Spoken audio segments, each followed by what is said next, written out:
Yes hello my dear friends, how you all are, so hopefully you are fine. और आपको जो तैयारी है बिल्कुल सही चल रहा होगा। तो जैसे कि मैंने आपको जब मैं PSSB का जो 28 ऑफ मार्च को जो आपका एग्जाम हुआ था उसका एनालिसिस जब मैं कर रहा था, तो मैंने आपको बताया था कि आपका जो न्यू बैच है जिसको हम लोग स्टार्ट कर रहे हैं 1 अप्रैल से, वहाँ पे आज जो हम स्टार्ट करने वाले हैं दोस्त, that is most important, that is metrology and instrumentation, जहाँ से लास्ट 2 टाइम्स आप एग्जाम देखोगे एवरेज 8 से 9 क्वेश्चन मान के चलो यहाँ से आ रहा है। बहुत प्रिसाइज सिलेबस है, 9 क्वेश्चन आना काफी अच्छा माना जाता है। 9 नंबर का क्वेश्चन आ रहा है तो आज हम उसी को डिस्कस करेंगे। इससे पहले मैं आपको बता दूं, आपको पता है जो यहाँ पे मैकेनिकल का जो आपका लेटेस्ट जो रिक्रूटमेंट है, स्पेशली PSSB मैकेनिकल के लिए, तो ये आपके लिए गोल्डन अपॉर्चुनिटी है। और आपने जब मैं लास्ट 2 टाइम पेपर का एनालिसिस किया था तो आपने देखा होगा यूट्यूब पे क्वेश्चन बहुत स्ट्रेट फॉरवर्ड आता है, कोई न्यूमेरिकल नहीं, कोई टफ क्वेश्चन नहीं। अगर आपका थोड़ा बहुत बेसिक स्ट्रांग है, प्रैक्टिस में हो, प्रॉपर रिविजन किए हो, तो ये एग्जाम क्रैक करना दोस्त बहुत आसान काम है, बहुत आसान है ना। बट या आपको कंटिन्यूटी मेंटेन रखना पड़ेगा, ये सारी चीज करोगे it will be in the favour of you. तो पहले हम लोग दोस्त पहले सिलेबस देखते हैं कि हमारा सिलेबस क्या है मेट्रोलॉजी इंस्ट्रूमेंटेशन का, है ना, फिर हम आगे की बात करेंगे। पहले देख लो सिलेबस क्या है आपका, ठीक है। Okay, come to the syllabus part first. तो ये रहा इलेक्ट्रिकल,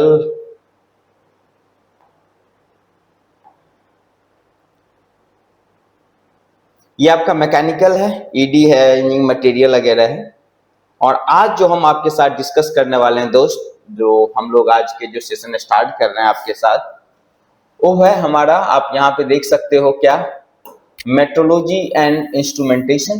काफी इंपोर्टेंट 9 क्वेश्चन मैंने रखता है, बहुत इजी क्वेश्चन आता है। पहले देखो सिलेबस क्या है। तो अगर आप जब सिलेबस देखोगे तो यहाँ पे types of error, precision, accuracy, sensitivity, hysteresis, response time, repeatability, calibration, interchangeability, linear and angular measurement, vernier caliper, है ना, micrometer, slip gauge, bore gauge, bevel protractor, sine bar, construction and principle of operation of mechanical comparator, measurement of surface finish, primary and secondary texture, concept of CLA, RMS and RA value, construction and principle of operation, Tomlinson surface meter and Taylor surface, measurement of a screw thread, external core diameter, measurement of pitch and angle thread, width gauge, construction and principal operation of the tool maker, microscope। ये आपका पूरा syllabus है। और इस syllabus से आपको on an average मान के चलो 8 से 9 क्वेश्चन देखने को मिलेगा, 8 to 9 क्वेश्चन। इसमें से भी अगर आप देखोगे कि सर सबसे ज्यादा क्वेश्चन कहां से आया हुआ है, तो types of error, precision, accuracy, हिस्टेरिस, है ना, यहां तक से आप यहां से यहां तक मान के चलो 2 से 3 क्वेश्चन आपको दिखेगा। जब आप एनालिसिस कर रहे हो तो सिर्फ इतना पार्ट से 2 से 3 क्वेश्चन दिखेगा। इसके बाद जब आप बात करते हो तो वर्नियर कैलिपर हो गया, माइक्रोमीटर हो गया, साइन बार हो गया, इस तीनों में से भी आपको एक आध क्वेश्चन देखने को मिल सकता है। इसके बाद जो बात करते हो concept of CLA, RMS, RA value, यहां से भी क्वेश्चन आपके PYQ में प्रीवियसली आया हुआ है। तो ये है आपका सिलेबस, बहुत प्रिसाइज सिलेबस है। 1 लाइनर क्वेश्चन आता है, थ्योरेटिकल क्वेश्चन आता है, कोई न्यूमेरिकल नहीं, कोई कॉम्प्लिकेटेड क्वेश्चन नहीं, बशर्ते आपको चीजें पता होना चाहिए, आराम से निकाल सकते हो। मैं तो चलो हम लोग कहानी स्टार्ट करते हैं। तो आप यहाँ पे देखो, मैं जो आपके लिए स्टार्ट किया हूँ, जैसे सिलेबस है वैसे स्टार्ट करेंगे, मेट्रोलॉजी एंड इंस्ट्रूमेंटेशन। तो सबसे पहला क्वेश्चन मैं आपसे पूछना चाहूंगा और आप मुझे बताओ कि ये हम पढ़ क्यों रहे हैं, क्यों पढ़ते हैं दोस्त, है ना। मेट्रोलॉजी एंड इंस्ट्रूमेंटेशन जो है, जिसको हम इंस्पेक्शन भी बोलते हैं, क्यों पढ़ते हैं? इसलिए नहीं बताओ कि सर सिलेबस में है हम इसलिए पढ़ते हैं, इसके बाद कुछ और बताओ क्यों हम पढ़ते हैं, क्या पर्पस है पढ़ने का। यानी अभी क्यों, मुझे बता सकते हैं क्यों पढ़ते हैं, ये क्या पर्पस है पढ़ने का? देखो दोस्त, एक सिंपल मैं कहानी से बात स्टार्ट करता हूं। जैसे मान लो आप मेरे पास आया और आप कोई कंपनी में काम कर रहे हो, आपने मुझे बोला कि सर आप ना मुझे मान लो 500 शाफ्ट दे दो। शाफ्ट समझते हो ना, हाँ, शाफ्ट मतलब एक्सटर्नल डायमेंशन। 500 आप मुझे शाफ्ट दे दो और साथ ही साथ 500 होल दे दो। बना के आप मुझे शाफ्ट दो और होल दो मेरे को 500। मैं बोलूंगा ठीक है, दे दूंगा। फिर मैं आपसे पूछूंगा कि भाई साहब, आपको जो शाफ्ट चाहिए या आपको जो होल चाहिए, उसका डायमेंशन तो मेरे को बताओ। क्या डायमीटर होना चाहिए, क्या लेंथ होना चाहिए, ये सारी चीज तो बताओ। हाइट क्या होना चाहिए, थिकनेस क्या रखना है, ये सारी चीज बताओ। आप बोलोगे बिल्कुल बताता हूँ सर। सर हमें जो 500 शाफ्ट चाहिए ना, जो आप शाफ्ट बना रहे हो ना सर, 500 शाफ्ट, सबका जो डायमीटर है ना सर, या जो डायमेंशन जो है ना सर, मान लो मैं ऐसे बता देता हूँ, सपोज करिए डायमीटर है ना सर, तो जो डायमीटर होना चाहिए सबका 100 mm होना चाहिए। 500 शाफ्ट दो और सबका डायमेंशन 100 mm होना चाहिए। अब मैं आपसे पूछता हूं, उल्टा करो। आप कॉन्ट्रैक्टर हो, है ना, मैं आ रहा हूं आपके पास कि मेरे को ये दो, और सबका 500 में जो 500 है, सबका डायमीटर 100 mm चाहिए। न तो 100.1 mm हम लेंगे और न ही 99.9 mm हम लेंगे। अगर 100 से थोड़ा भी ऊपर है या थोड़ा भी नीचे है, हम आपका शाफ्ट नहीं लेंगे और ये आपका वेस्टेज ऑफ मटेरियल हो जाएगा। तो आप मुझे बताओ, क्या आप पूरा 500 का 500 बना पाओगे 100 mm डायमीटर का? यस और नो? ऑब्वियसली आप बोलोगे सर, दो चार पांच गो होता तो मैं बना के तो दे देता सर, 2-4 गो होता मैं बना देता सर, लेकिन 500 सर बोल रहा है, 1000 बोल रहा है, 1500 बोल रहा है, 100 बोल रहा है, क्या सबका मैं 100 mm डायमीटर रख सकता हूँ? नहीं दोस्त, ऐसा रखना मुश्किल ही नहीं, नामुमकिन है, इम्पॉसिबल है। फिर आप पूछोगे क्यों सर, क्यों इम्पॉसिबल है सर? ऐसा क्यों है सर, क्यों नहीं बना सकते सर 100 mm का? देशवासियों, एक सिंपल सी बात बताओ, जब आप शाफ्ट बनाओगे, जब आप शाफ्ट को कट करने जाओगे, तो उसके लिए टूल यूज करोगे? बताओ ना, टूल यूज करोगे कि नहीं करोगे? बताओ। बिल्कुल करेंगे सर। डायमीटर सब चेंज करना पड़ेगा, मैं आगे पढ़ाऊंगा आपको, बोरिंग पढ़ाऊंगा, टर्निंग पढ़ाऊंगा, वहां पे हम बात करेंगे सारी चीजें। तो आप बोलोगे सर, जब हम शाफ्ट की बात करेंगे सर, तो यहाँ पे हम कुछ टूल यूज करेंगे कट करने के लिए। करेंगे?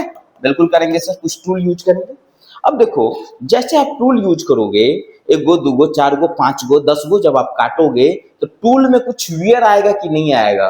टूल का जो एज है, जो कटिंग एज है, उस कटिंग एज में कुछ ना कुछ चेंजेज आएगी कि नहीं आएगी? बाबू तुम आलू नहीं काट रहे हो, याद रखो, आप मेटल काट रहे हो। मेटल की कटिंग की बात हो रही है। ऐसा नहीं कि हम आलू काट रहे हैं, प्याज काट रहे हैं। This is not like that, okay? तो हाँ सर, बात तो सही है सर, जब मैं टूल से कट करूंगा सर, तो थोड़ा सा टूल में वियर आ जाएगा सर। जब टूल में वियर आएगा, तो शुरू में जो कट किया था, क्या उतना अच्छा से कट करेगा? नहीं करेगा सर। तो क्या लिटिल बिट डायमेंशन में चेंज आ सकता है कि नहीं आ सकता है? हाँ, आ सकता है सर। और जब लिटिल बिट डायमेंशन में चेंज आ जाएगा सर, तो आपने तो हमको 100 बोला था, हो सकता है 99.9 कट गया तो, हो सकता है 99.5 कट गया तो, तब मैं नहीं लूंगा। जब मैं नहीं लूंगा तो ये आपका वेस्टेज होगा मटेरियल का। अगर आपका वेस्टेज है मटेरियल का, तो आपको लॉस लगेगा। जिस कंपनी में आप काम कर रहे हो, इतना गंदा कैरेक्टर सर्टिफिकेट देके निकालेगा कि दूसरा कहीं जॉब नहीं लगेगा। अच्छी बात है कि गलत बात है? गलत बात है। मतलब सर, एक बात तो पक्का है, ऐसा हो क्यों रहा है? इसलिए हो रहा था सर, क्योंकि टूल वियर आउट होगा, बहुत तरह का वियर होता है सर, बहुत तरह के एरर भी होता है दोस्त, है ना। हम आदमी, हम कट कर रहे हैं, फीट रखना पड़ता है, डेप्थ ऑफ कट रखना पड़ता है, मैनुअली कंट्रोल कर रहे हैं, तो हो सकता है हमसे गलती हो जाए सर। हम अनकंफर्ट काम करें, हम आदमी हैं, जब कटिंग करेंगे हम इमोशन है, हम मतलब क्या बोलते हो, फटीग में हो सकते हैं, टेंशन में हो सकते हैं, तो गलत करने की चांस है सर, हो सकता है। अच्छा, मतलब एग्जैक्ट बनाना मुश्किल है सर। हाँ, तो हम बोलेंगे आप जो हमको बोलो ना 507 सबका 100 mm मैं नहीं दे सकता। तो फिर बोलेगा क्या दोगे? हम बोलेंगे सर कुछ रेंज दो सर। तो बोलेगा ठीक है, अगर आपको रेंज चाहिए तो आप ले लो 100 ± 2 mm। हम बोलेंगे हाँ सर, आपको दे देंगे बना के। मतलब अगर हमारा शाफ्ट है 102 mm से लेके 102 mm से लेके अगर 98 mm तक है, तब हम एक्सेप्ट करेंगे, अगर उससे बाहर है तब हम रिजेक्ट कर देंगे। तब अब आप बोलोगे हाँ सर, अब हम बना के दे सकते हैं, एक हमें रेंज मिल गया। अगर 99.9 भी होगा तो ले लेंगे, 99.5 होगा ले लेंगे, 98 तक मैं लेने के लिए तैयार हूं। तब आप बोलोगे हाँ सर, अब मैं आपको दे सकता हूं बना के, अब मैं आपको बना के दे सकता हूं। चलो, यहां तक की कहानी समझ में आ गया। तो इसलिए हम पढ़ते हैं पहला पार्ट मेट्रोलॉजी। क्या पढ़ते हैं? मेट्रोलॉजी हम पढ़ते हैं। इसीलिए क्योंकि एग्जैक्ट डायमेंशन बना नहीं है, हमें टॉलरेंस देना पड़ेगा। उसी को आगे चल के मैं बताऊंगा। टॉलरेंस बहुत तरह की, फीट आपने नाम सुना होगा, क्लियरेंस फीट हो गया, ट्रांजिशन फीट हो गया, इंटरफेरेंस फीट हो गया, इसकी बात करेंगे। अब आ जाओ। अब देशवासियों, मुझे एक छोटा सा बात बताओ, आपने जो ये 500 शाफ्ट बनाया जिसका डायमीटर 102 से लेकर 98 mm तक है, अब मैं कैसे मान लूंगा, मैं कैसे मानूंगा? आपने हमको बोला सर ये लो 500 शाफ्ट, उसका जो डायमीटर है सब इसी के रेंज में है, 102 से लेके 98 से लेके 102 के बीच में है। मैं कैसे मान लूं आपकी बात कि आपने जो बनाया है सब उसी रेंज में है? तो मुझे क्या करना पड़ेगा? मुझे चेक करना पड़ेगा, मुझे जांच करना पड़ेगा। इसी को हम इंस्पेक्शन बोलते हैं, जिसको हम इंस्ट्रूमेंटेशन टर्म भी आप इसके लिए यूज कर रहे हो। मतलब सर मुझे चेक करना पड़ेगा। हाँ बात तो सही है सर, मतलब उसका जो डायमीटर है 102 है या उससे ज्यादा है या कम है, क्या 98 से भी कम नहीं है। इसीलिए मैं आगे चल कर आपको पढ़ाऊंगा गो गेज और नो गो गेज। आपने नाम सुना होगा, नहीं भी सुनो डोंट वरी, मेरा काम है बताना, आगे मैं बताऊंगा। मैं चेक करने के लिए यूज करता हूँ go gauge, no go gauge, ये यूज करता हूँ, है ना। रिंग गेज का नाम आपने सुना होगा। तो हम आगे की बात करेंगे आगे। तो हाँ, अब बात है सर हमें इसका चेक करना पड़ेगा, तो इसके लिए हम लोग गेज की बात करेंगे। चेक करना पड़ेगा, चेक करेंगे तो उसके लिए हम इंस्ट्रूमेंट बनाएंगे कि नहीं बनाएंगे? बिल्कुल बनाएंगे सर, क्योंकि जब मैं डायमीटर चेक करूंगा 98 है कि नहीं है, उससे कम तो नहीं है, 97 तो नहीं आ गया, तो हम इंस्ट्रूमेंट बनाएंगे। उस इंस्ट्रूमेंट बनाने के लिए भी हम कुछ कॉन्सेप्ट यूज करेंगे सर। और एक बात बताओ, जब मैं इंस्ट्रूमेंट जो बनाऊंगा हो सकता है उसमें भी कुछ एरर हो, इसीलिए हम लोग इंस्ट्रूमेंटेशन की बात करते हैं। और यहाँ पे हम बहुत सारा एरर, डिफरेंट चीजें की बात करेंगे। अगर आप अपना सिलेबस देखोगे तो सिलेबस में देखो पहला ही पॉइंट लिखा हुआ है टाइप्स ऑफ एरर, और यहाँ से 2026 में भी क्वेश्चन, 2025 में 2 क्वेश्चन था टाइप्स ऑफ एरर से। ठीक है, तो आप स्टार्ट करते हैं अपने लोग का कहानी। आपको कहानी ये समझ में आ गया होगा कि ये हम पढ़ते क्यों हैं, इतनी बात आपको समझ में आ गया होगा। मैंने जो भी बोला मैं यहाँ पे लिख दिया हूँ, देखते हो। Understanding error, precision and accuracy is crucial for the obtaining reliable and reproducible measurement, sensitivity, ये सारी चीजें हैं। अब आ जाओ, अब हम बात करते हैं सर हमारे पास types of error in measurement, types of error.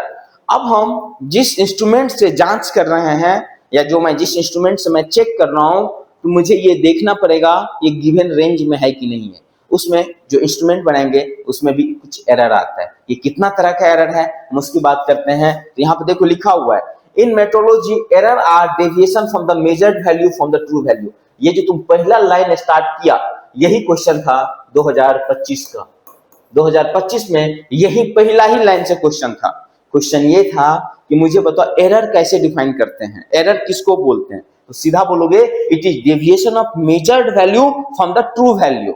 जैसे हमने बोला कि हमको मान लो कोई चीज रीड करना था 100 मान लो, और हम रीड कर रहे हैं 98, तो एरर कितना आ जाएगा? 2 का एरर आ जाएगा, और यही कहलाता है हमारा error. Error is always try to remember this is the true value minus of measured value and their gap, their differences is called average error।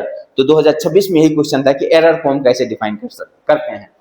So deviation of the measured value from the true value, this error can be various source and can be classified as follow। अब ये जो error है, ये error क्यों आता है, इसके पीछे बहुत सारा वजह है। एक एक करके हम उसके वजह पे भी बात करते हैं। तो सबसे पहले आप देखोगे systematic error.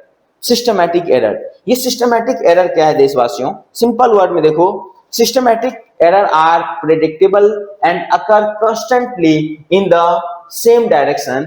These error often arises due to imperfection in the measuring instrument, the environment or the measurement technique. However, they can be corrected with the proper calibration। तो सिस्टमैटिक एरर क्या था? सुनो दोस्त, मैं एक सिंपल सी बात बताता हूं सिस्टमैटिक एरर का।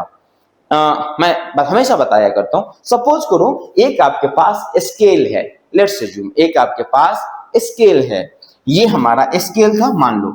इस स्केल पे कुछ कैलिप, ये मान लो स्टील का है। किसका है बाबू? This is steel. ये जो है जो स्केल आप देख रहे हो स्टील का है। इसके ऊपर कुछ वैल्यू होगा 1 2 3 4 5 6 लाइक दैट, होगा कि नहीं होगा? बिल्कुल होगा, आएगा ना ऐसा कुछ 1 2 3 4 ऐसे करके स्टेबल रीडिंग होगा, कुछ कैलिब्रेटेड वैल्यू होगी। ठीक है सर, किसका बना हुआ? स्टील का। आपने मेजर किया। अब एक बात बताओ, मान लो हम इस स्केल को यहाँ पे यूज कर रहे हैं चेक करने के लिए जहां पे टेम्परेचर ज्यादा है। क्या है? टेम्परेचर ज्यादा है। अच्छा, जब टेम्परेचर ज्यादा होगा दोस्त, तो एक बात बताओ, इस स्टील का जो हमारा स्केल है उसमें एक्सपेंशन होगा कि नहीं होगा? बताओ हाँ या ना, होगा कि नहीं होगा? बताओ। जैसे ही टेम्परेचर ज्यादा होगा इसमें एक्सपेंशन हो जाएगा। अच्छा बताओ, जब इसमें एक्सपेंशन होगा तो पहले जो गैप था इसके बीच में 1 1, अब गैप जो है थोड़ा, जो पहले 2 यहां था अब 2 यहां पहुंच जाएगा। अब मैं अगर इस स्केल से वहां पे मेजर करूंगा तो ये वैल्यू सही आएगा कि गलत आएगा? एरर दिखेगा कि नहीं दिखेगा? बिल्कुल दिखेगा सर। ये कहलाता है इन्वायरमेंटल एरर। मतलब इन्वायरमेंट में जब टेम्परेचर चेंज हो गया उसके कारण से क्या हो गया, जो हमारा इंस्ट्रूमेंट है उसका जो कैलिब्रेशन है, हो सकता है उसमें कुछ चेंज आ जाए, उसमें कुछ एक्सपेंशन हो जाएगा, कुछ कॉन्ट्रैक्शन हो जाएगा, उसके कारण से जो रिजल्ट है उसमें कहीं ना कहीं हमको एरर देखने को मिलेगा। तो इस टाइप का जो एरर है भाई साहब, that is called systematic error. Not even that, various types. तो यहाँ पे देखो मैं एक लिख दिया हूं, instrumental error caused imperfection in the instrument, for example. अच्छा, कभी कभार आप क्या करोगे, मान लो आप जैसे ये स्केल बनाया था, ये आपका गलती है, आपको यहाँ पे 1 देना, मतलब 0 1 2 3 और 4, तो हर के बीच का गैप सेम होना चाहिए। मान लो स्केल की मैं एग्जांपल समझता हूँ, स्केल हम मेजर करने के लिए यूज करते हैं, तो हर के बीच का गैप सेम होना चाहिए। लेकिन जब आप कैलिब्रेट कर रहे थे तो आपने मिस्टेक से क्या किया, किसी के बीच का जो गैप है वो आपने यूनिफॉर्म नहीं रखा, या आपके मिस्टेक के कारण हो गया, आपसे गलती हो गई, तो क्या यहाँ पे एरर नहीं आएगा? आएगा सर। तो इस टाइप का जो एरर है इसको हम बोलेंगे इंस्ट्रूमेंटेशन एरर। इन्वायरमेंटल एरर मैंने बात कर लिया। इन्वायरमेंटल क्या है? Due to change in the environmental factor such as temperature, जैसे टेम्परेचर चेंज होगा तो उसमें एक्सपेंशन होगा। आप समझते हो एक्सपेंशन कितना होता है? अल्फा डेल्टा टी, नहीं होता है क्या? Alpha is called coefficient of thermal expansion. Alpha को हम क्या बोलते हैं दोस्त? This is called coefficient of thermal expansion.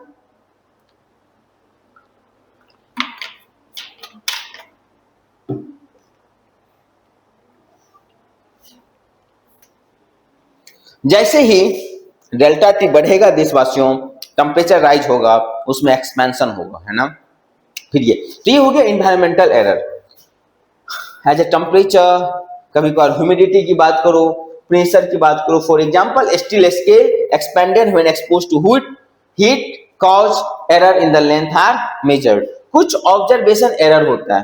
क्या होता है? Observational error. अब ये ऑब्जर्वेशनल एरर कैसा है? जैसे मान लो, सपोज करो आपने किसी चीज को मेजर किया, मान लो चेक किया, आपने मेजर किया और वैल्यू आ गया 1.597, कुछ ऐसे वैल्यू आया। आपने मेजर्ड किया और आपने वैल्यू देखा 1.597 आया, कुछ भी मान लो mm है, कुछ भी है। अब आप क्या करते हो? आप इतना नहीं लिख के आप क्या करते हो, कभी कभार सीधा इसको लिखते हो कि 1.6, है ना, लगभग आप लिख सकते हो 1.6। मुझे बताओ क्या यहाँ पे कुछ एरर आया कि नहीं आया? अलग बात है माइनर सा एरर है, लेकिन एरर हुआ, ऑब्वियस सी बात है एरर होगा। ये हमारा ऑब्जर्वेशनल एरर में आएगा। ऑब्जर्वेशनल एरर को आप ऐसे भी समझ सकते हो, कभी कभार आप जब रिजल्ट देख रहे थे तो रिजल्ट देखने में आपने गलत कर दिया। मान लो वैल्यू तो 1.6, आपने पढ़ लिया 1.5, कुछ भी इस तरह की 1 पॉइंट, अभी था ना 6, योर 6 कुड बी माय 9, हाँ 1.6 था, आपने उल्टा देखो 1.9 लिख लिया। अभी गोलगटिया का न्यूज सुना था ना, योर 6 कुड बी माय 9, हाँ, लाइक दैट। तो आपने देखने में गलत कर दिया, that is called observation error.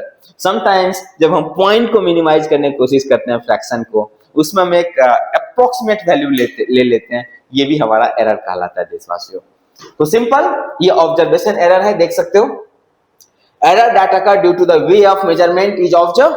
For example, देख सकते हो error occur when the measurement not observed directly in a line with a scale, especially with the analogous instrument. अब समझो, कुछ आता है हमारे पास रैंडम एरर, नाम से लग रहा है रैंडम एरर, है ना, जो अनएक्सपेक्टेड चीज है, जो रैंडमली आ गया।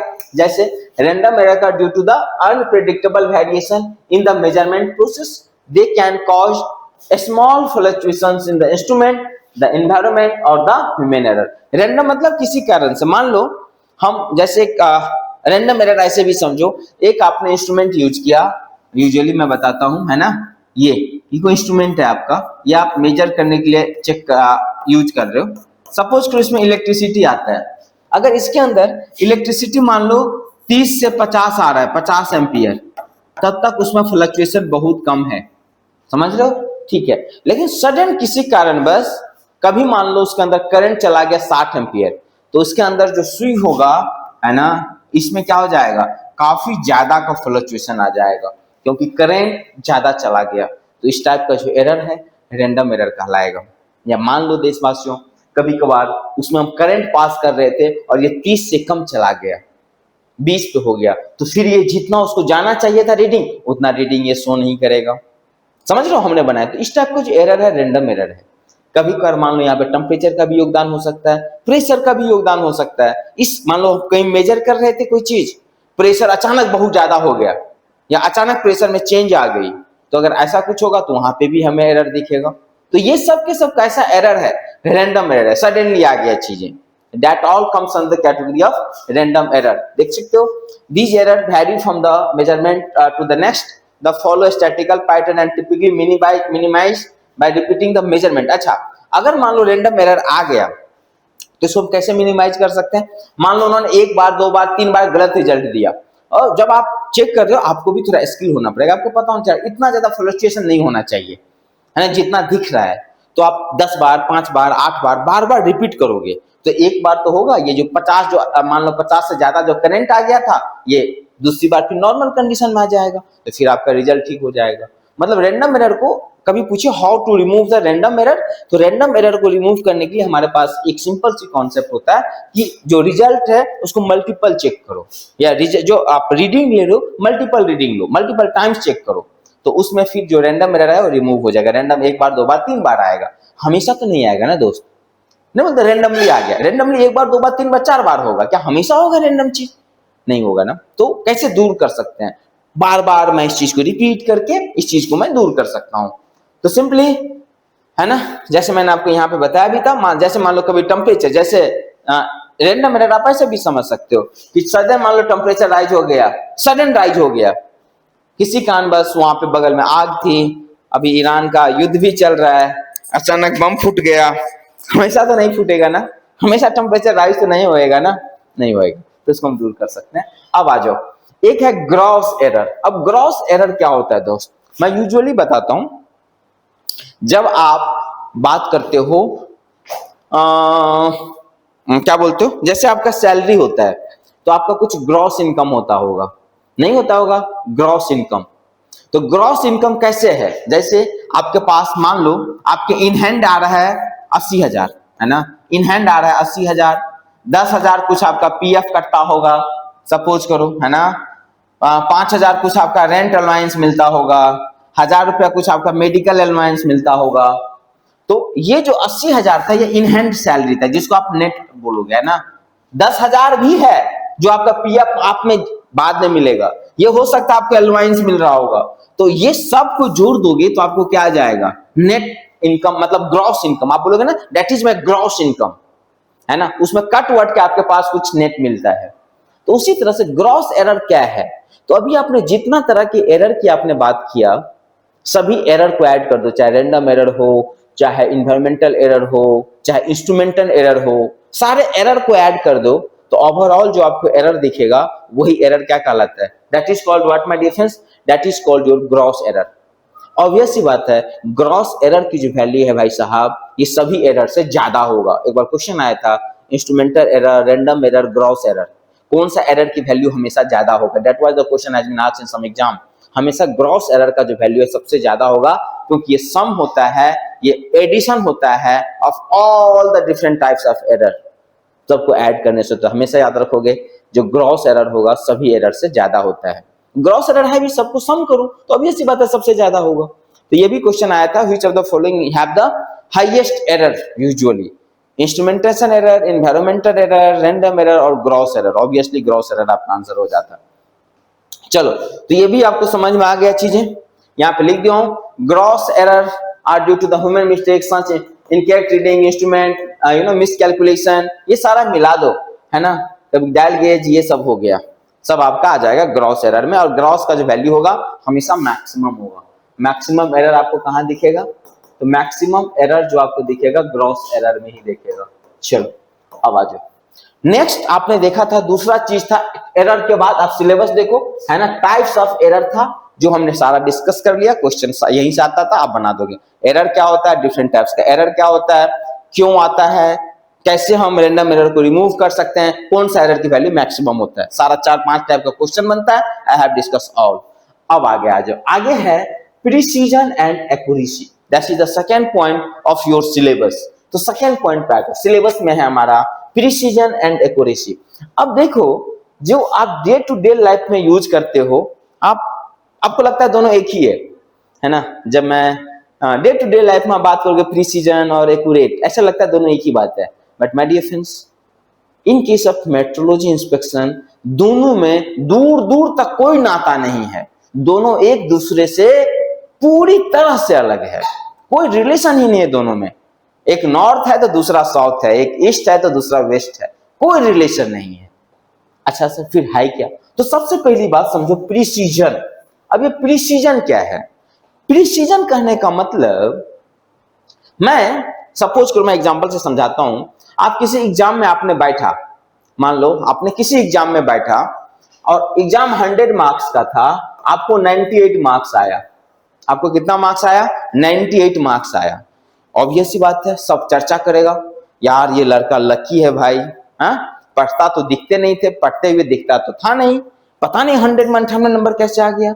लकी है, दिस है, डैट है, बहुत तरह के लोग आपके बारे में अब्बा हो रहेगा। आप बोलोगे अच्छा ऐसा है, लोगों को ऐसा लग रहा है कि मुझे 98 आ गया, लक के कारण आ गया, मैंने चीटिंग किया, क्वेश्चन आउट हो गया था, बहुत सारा फैक्टर था। आप बोला ठीक है बाबू, इस बार नहीं, अगली बार मैं दिखाता हूं। अगली बार फिर आपने एग्जाम में बैठा, फिर आपका 97.5 आ गया, मतलब क्लोज टू द 98। अच्छा फिर लोग अब्बा हो रहा है, फिर आपने बोला अगली बार मैं फिर एग्जाम दूंगा, और इस बार आपने ले आया 98.5। मतलब क्या देखना चाह रहे हो, क्या देख रहे हो?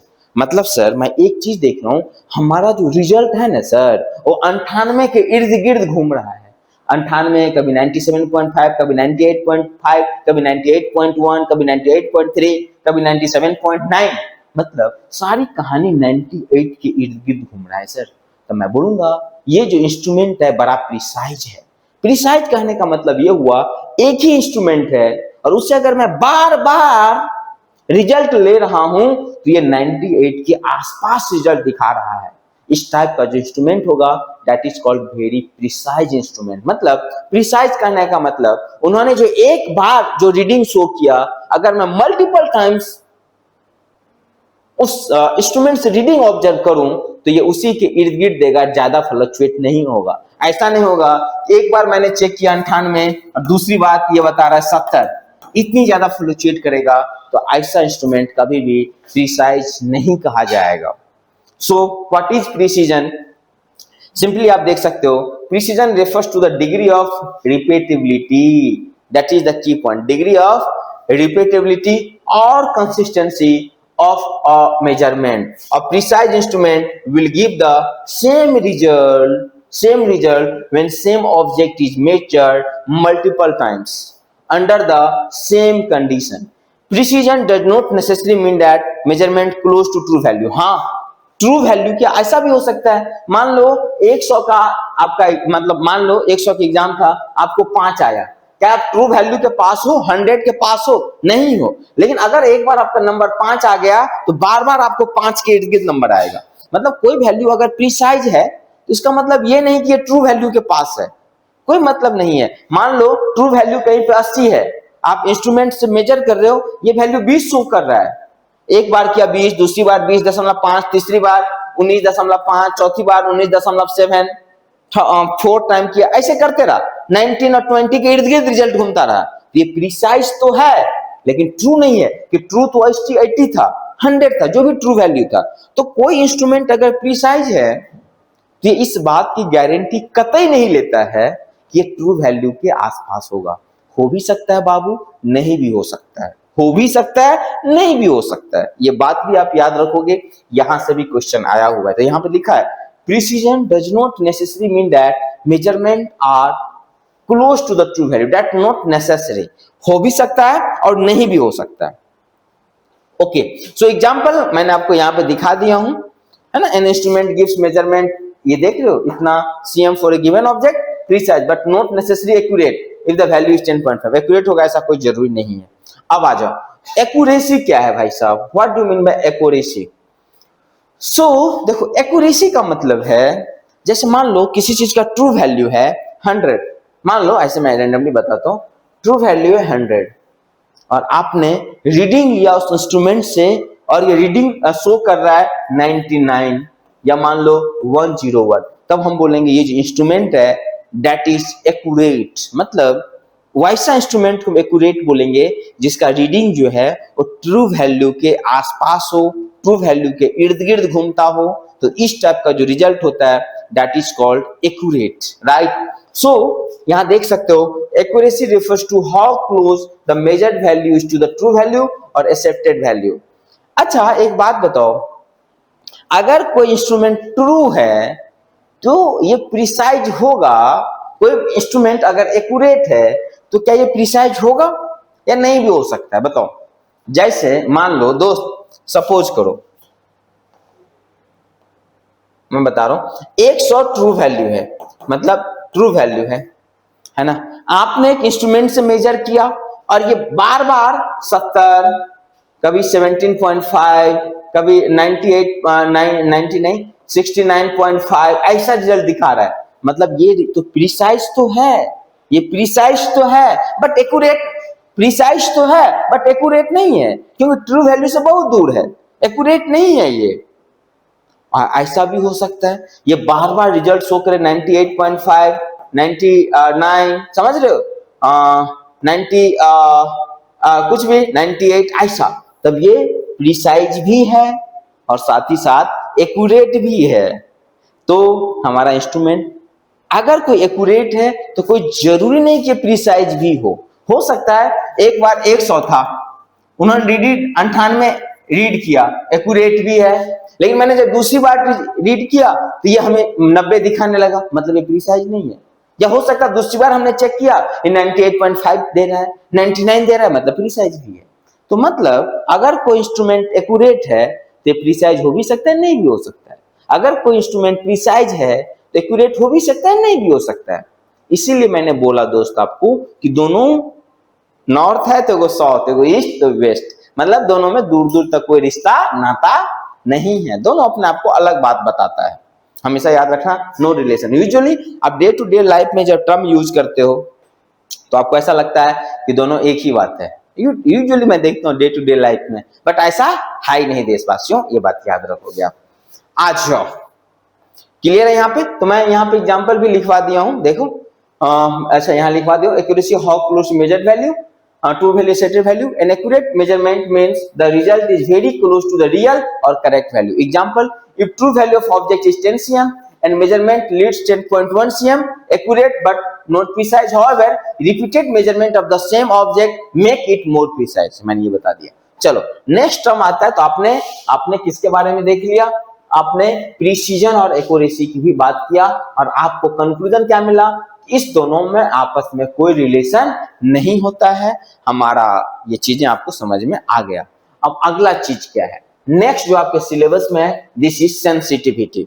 अगला जो आपके सिलेबस का पार्ट हो क्या है, सेंसिटिविटी। ये सेंसिटिविटी क्या है जी, सेंसिटिविटी क्या है? देखो आप लोग डे लाइफ में usually day to day life में यूज करते हो कि देखो ये मामला बड़ा सेंसिटिव है, नहीं करते हो? कह रहे यार ये मामला बड़ा सेंसिटिव है।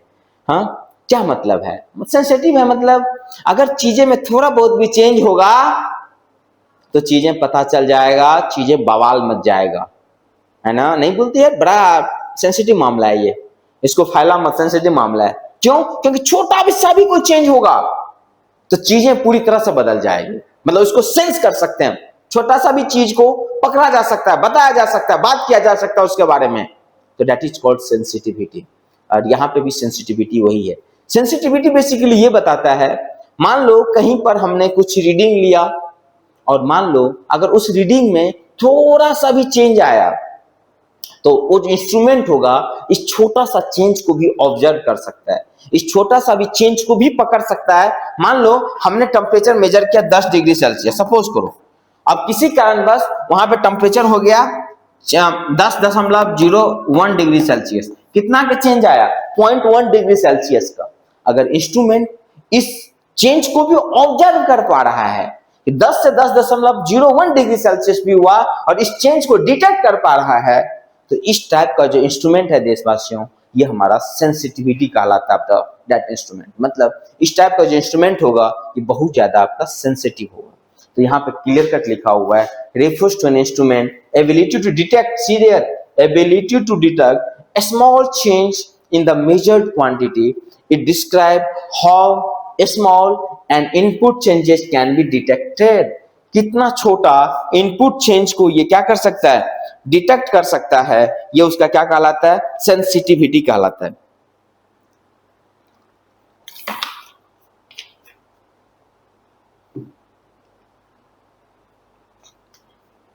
और समझो, जो हाई सेंसिटिविटी होता है इंस्ट्रूमेंट, इसको मैं जनरली प्रेफर करता हूं दोस्त, जनरली प्रेफर करता हूं।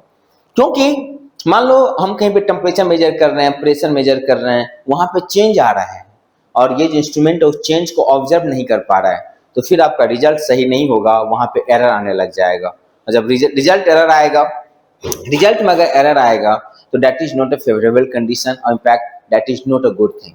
ये कभी भी सही चीज नहीं हो सकता है। तो एक बात हमेशा याद रखो, हमारा जो इंस्ट्रूमेंट है ये होना चाहिए सेंसिटिव। ये हर एक छोटी चेंज को अगर रिजल्ट में, अगर वहां पे जो वैल्यू है, अगर छोटी सा भी चेंज हो रहा है, प्रेशर में छोटा सा चेंज हो रहा है, टेम्परेचर में थोड़ा सा चेंज हो रहा है, ह्यूमिडिटी में छोटी सी चेंज हो रही है, डायमेंशन में छोटी सी चेंज हो रही है, उसको ये डिटेक्ट कर सके, उसको पकड़ सके। इस टाइप का इंस्ट्रूमेंट ही हमारा सेंसिटिविटी कहलाता है। एंड इट इज एडवाइजेबल, मतलब ये आपको कहा जाता है कि हमारा इंस्ट्रूमेंट है जिससे मैं चेक कर रहा हूं, मेजर करने का काम कर रहा हूं, that must be sensitive, right. So देख सकते हो, मैं एक बार फिर से बता दूं, sensitivity refers to instrument ability to detect a small change in the measured quantity. It describes how a small and input change can be detected by the instrument. The more sensitive is the instrument, the smaller change can be registered or it can be detected. तो मैं यहाँ पे आपके कुछ example भी दिया हूं। Instrument with high sensitivity detect minute variation in the measured quantity. High sensitivity is crucial for detecting a small fluctuation such as scientific experiment or high precision measurement। मैंने बताया एक थर्मामीटर जो है, अगर मान लो 0.01 डिग्री सेल्सियस को भी sense कर रहा है, that means is what my dear friends, ये बहुत अच्छा थर्मामीटर हमारा, it will be considered as a good sensitive thermometer। यहां तक बात क्लियर है। नेक्स्ट आज जो हमारे पास होता है हिस्टेरेसिस। तो आपने यहाँ पे सेंसिटिविटी की भी कहानी, नेक्स्ट क्लास में मैं आपको क्वेश्चन भी कराऊंगा, आपने सेंसिटिविटी की भी बात कर लिया। अब हम किसकी बात करेंगे? देखो, हिस्टेरेसिस, रिस्पॉन्स टाइम, ये हम सारी बात करेंगे। तो अब जब मैं आपके साथ नेक्स्ट सेशन मिलूंगा, इवन मैं जब पैनल की बात करूं, तो वहां पे हम देखेंगे 2025 में और 2026 में यहां तक से, यहां से लेके यहां तक, इवन इम्पैक्ट यहां तक किस टाइप का क्वेश्चन आया हुआ था, और साथ ही साथ मैं प्रैक्टिस क्वेश्चन भी दूंगा ताकि आप और क्वेश्चन लगा के, क्योंकि देखो जब तक आप प्रैक्टिस नहीं करोगे आप अपने आप को कंफर्टेबल फील नहीं करते, कितना भी पढ़ लो। मैं यूजुअली हमेशा स्टूडेंट को बताता हूं, अभी आईपीएल का सीजन चल रहा है, अगर मैं आपका कोच होता और मैं बोलता कि यॉर्कर बॉल को, अगर आपके पास यॉर्कर बॉल आ रहा है, you have to play like that. बस मैं थ्योरी पढ़ाया हूं, आपने कभी ग्राउंड पे खेला ही नहीं है, कभी आपने यॉर्कर बॉल को फेस ही नहीं किया रियल लाइफ में। अब बताओ, जब आप ग्राउंड पे जाओगे और रियल में आपके पास यॉर्कर बॉल आएगा तो क्या करोगे? पक्का आप बोल्ड हो जाओगे, क्योंकि आपने रियल में कभी उसको फेस नहीं किया है, राइट और नो। तो इसीलिए थ्योरी पढ़ना नहीं दोस्त, उस पर एक्चुअली आपको देखना पड़ेगा कि किस टाइप का क्वेश्चन आ रहा है ना, कैसे इसको सॉल्व करना है, how you have to be think, and before going to the exam ये आपको अच्छा से प्रिपेयर कर लेना है कि ऐसा क्वेश्चन देखे तुरंत हम सॉल्व करें। ये नहीं कि एग्जाम में देखेंगे, नो। ये ऐसा ही होगा कि कभी हम खेले तो नहीं क्रिकेट, बोले सीधा मैं ग्राउंड पे जाके देखूंगा, आई एम डेम श्योर आप फर्स्ट बॉल पे बोल्ड हो जाओगे। तो यही होगा एग्जाम में, so prepare for that. Come to the next concept my dear friends, here है ना, नेक्स्ट है हमारे पास हिस्टेरेसिस। देखो ये क्या बता रहा है, हिस्टेरेसिस की जो बात करोगे तो क्या है, is the phenomena where the output of an instrument depends not only on the current input but also on the history of the input. मतलब हिस्टेरेसिस ये इस तरह की बात करते हो, ये सिर्फ एक बात पे नहीं डिपेंड कर रहा है कि अभी करेंट क्या है। मान लो अभी करंट हमने चेंज किया, बट ये इस चीज को भी देखिएगा कि पास्ट में करंट का पैटर्न कैसा रहा था, पास्ट में कैसा करंट फ्लो कर रहा था। इस टाइप की चीजों को जो वहां सेंस करेगा, बात करेगा, उसी को हम हिस्टेरेसिस बोलते हैं। हिस्टेरेसिस होना थोड़ा अच्छी बात इसलिए भी है दोस्त, मान लो कभी सडन इलेक्ट्रिसिटी में चेंज आ गया तो आपने देखा था आपका जो रिजल्ट था उसमें एरर शो कर रहा था। अगर ये हिस्टेरेसिस है तो क्या होगा, उसको पता है भाई ये तुरंत आया है, हमेशा के लिए नहीं रहने वाला है, तब इस एरर को कंट्रोल कर लेगा, क्योंकि ये पास्ट को भी देखता है, जस्ट इंस्टेंट काम नहीं करता है। समझ रहे हो कि नहीं समझ रहे हो? हाँ, good. So hysteresis is the phenomena of the output of instrument depends not only the current input but also on the history of that input. This result different reading when the input is increased versus when it is decreased. ये दिखाएगा, मैंने यहाँ पर दिखा दिया हूँ। A mechanical spring scale may also be slight different reading when the weight is increased compared to when the weight is decreased due to the friction of material deformation. तो ये है आपके पास hysteresis. It is often caused by internal friction हो गया, elastic memory हो गया, material deformation in the measuring instrument, है ना। नेक्स्ट जो हम बात करेंगे दैट इज रिस्पॉन्स टाइम। अब देखो रिस्पॉन्स टाइम क्या है, ये तो आपको भी लग रहा होगा। रिस्पॉन्स टाइम, मान लो हमने कोई रीडिंग लिया, वहां पे वैल्यू चेंज आया था, मतलब मान लो हमने मान लो टेम्परेचर की जो बात करो वो 10 से लेके 10 डिग्री सेल्सियस से हो गया 10.1 डिग्री सेल्सियस। लेट्स से अगर हमारा इंस्ट्रूमेंट सेंसिटिव है तब ये इसको डिटेक्ट तो कर लेगा, लेकिन अब ये डिटेक्ट अभी किया, लेकिन ये रिजल्ट हमको 10 मिनट के बाद बता रहा है कि भाई यहाँ का टेम्परेचर 0.1 डिग्री सेल्सियस है। ये डिटेक्ट करने से क्या फायदा भाई, क्या फायदा? तब तक तो कहानी और चेंज हो चुका होगा। मतलब सेंसिटिव तो है बट इसका रिस्पॉन्स टाइम ज्यादा है। रिस्पॉन्स टाइम ज्यादा है इसका मतलब इसको ये सेंस करने में ज्यादा टाइम लेगा, और इंपैक्ट में रिजल्ट देगा और ज्यादा टाइम के बाद देगा, फिर ये मीनिंगलेस हो जाता है। समझ रहे हो कि नहीं? क्या हो जाएगा? मीनिंगलेस हो जाएगा। तो सिंपली बोलते हो response time is a time taken by an instrument to react change in the measured quantity. Okay, it is measured how quickly the instrument can detect and display change in the input. और ये आपके लिए होना चाहिए, मतलब sensitive के साथ साथ हमारा रिस्पॉन्स टाइम कम होना चाहिए और हाई सेंसिटिव होना चाहिए। That is the favourable condition for any instrument, जिसे कि हम यहाँ पे चेक कर रहे हैं या जांच करने का काम कर रहे हैं। क्लियर है? यहाँ पे देख सकते हो shorter response time are needed in application where the measured quantity change rapidly. Response time can be affected by the mass, thermal property and the sensitivity of the instrument, है ना। मास से थर्मल सबसे भी डिटेक्ट कर सकता है। तो ये सारी बातें हैं दोस्त।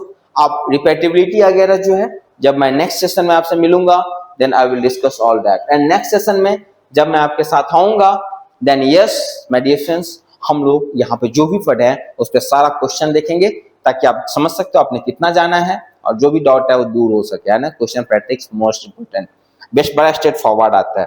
तो मैं एक बात फिर से बता दूं, अगर आप में से अभी तक किसी ने मेरा बैच ज्वाइन नहीं किया है तो 1 अप्रैल से dedicated batch, detailed batch in the same way will discuss theory, question, test series, all that आप हमारे साथ ज्वाइन कर सकते हो and you can ace your preparation. Okay my dear friends, so thank you, yeah, good luck, and hopefully we'll meet in our app or in live session. Thank you all, good luck to all.